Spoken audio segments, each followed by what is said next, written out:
হাদিসের কিতাবের মধ্যে আছে, কোন এক জিহাদ থেকে আল্লাহর পয়গম্বর বিশ্বনবী জিহাদ থেকে বিজয় লাভ করে যখন মদিনায় ঢোকেন, রাত গভীর, নবী সিদ্ধান্ত নিলেন মদিনায় যাব না, তাবু টানাও।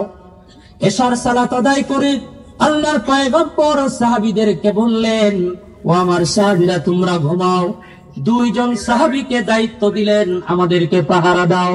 তাদের মধ্যে একজন হলো হযরতে আব্বাদ বিন বিশর রাদিয়াল্লাহু তাআলা আনহু। তার আরেকজন সহকর্মী ছিলেন রাত গভীর হযরতে আব্বাদ রাদিয়াল্লাহু তাআলা আনহু তার সহকর্মীকে বললেন, ভাই রে, দুইজন মানুষ সারা রাত জেগে জেগে লাভ কি? তুমি কিছুক্ষণ ঘুমাও, আমি কিছুক্ষণ জেগে থাকি।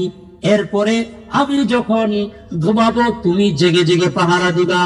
হাদিসের কিতাবের মধ্যে আছে, ও মুসলমান, পর্দার অন্তরালের মায়েরা আমার, দিল দিয়া হাদিসটা শুনবেন গো মা।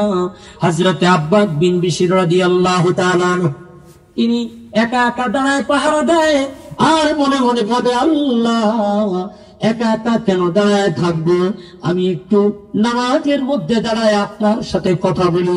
হযরত আব্বাদ রাদিয়াল্লাহু তাআলা আনহু নামাজের মধ্যে দাঁড়ায় গেলেন। মনে মনে ভাবলেন, আস্তে আস্তে কেরাত করলে তো শত্রুরা বুঝবে, মনে হয় ঘুমাচ্ছে, বরং আমি আওয়াজ দিয়ে দিয়ে জুড়ে জুড়ে কেরাত পড়ি, যাতে করে কাফেররা, বেঈমানরা যদি হামলা করতে আসে তারা যেন বুঝে সাহাবাগণ জাগ্রত আছেন। হযরত আব্বাস দাঁড়ায় নামাজ পড়ছেন। ওই যাদের সাথে যুদ্ধ হয়েছিল, একজন কাফের, ওই যুদ্ধের মধ্যে তার স্ত্রী মারা যায়। সে প্রচন্ড ক্ষিপ্ত হয়ে প্রতিশোধ নেওয়ার জন্য নবী এবং সাহাবীদের জামাতকে পিছু নেয়। দূর থেকে মনে মনে ভাবে, অনেকেই মনে হয় শুয়ে আছে, কিছু লোক মনে হয় নামাজ পড়ছে। এবার ওই তীরন্দাজ কাফের, যুদ্ধের মধ্যে যার বিবি নিহত হয়েছিল, মনের মধ্যে বড় ক্ষোভ ছিল। বিবি হত্যার, স্ত্রী হত্যার প্রতিশোধ নেওয়ার জন্য একটা তীর বের করে হযরতে আব্বাস রাদিয়াল্লাহু তাআলা আনহু পৃষ্ঠ দিক দিয়ে তিনি তীরটা নিক্ষেপ করলেন। হাদিসের মধ্যে আছে, তীরটা পিছন থেকে গিয়া বিষাক্ত একটা তীর হযরতে আব্বাদের পিঠ দিয়া প্রবেশ করে একেবারে বুক ছিদ্র করে সামনে বের হয়ে যায়, রক্ত প্রবাহিত হতে থাকে। হযরতে আব্বাস নামাজ সমাপ্ত করেন না, তিনি নামাজরতই রয়ে গেলেন।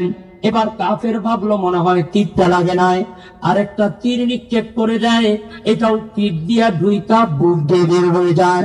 এবার তৃতীয় আর একটা তীর যখন নিক্ষেপ করে দেয়, হাদিসের মধ্যে আছে, আল্লাহর নবীর সাহাবী আব্বাদ বিন বিশর রাদিয়াল্লাহু তাআলা আনহু এই তীরটাও, তৃতীয় নম্বর তীরটাও পিঠ দিয়া ঢুইকা বুক ছিদ্র করে বের হয়ে যায়, পুরো বুক দিয়া শরীর দিয়া রক্ত স্নান হয়ে যায়।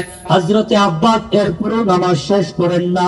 ও মুসলমান, যথারীতি নামাজ শেষ করার পর যখন সালাম ফিরাইলেন, আব্বাস রাদিয়াল্লাহু তাআলা আনহুর সেন্স আসলো।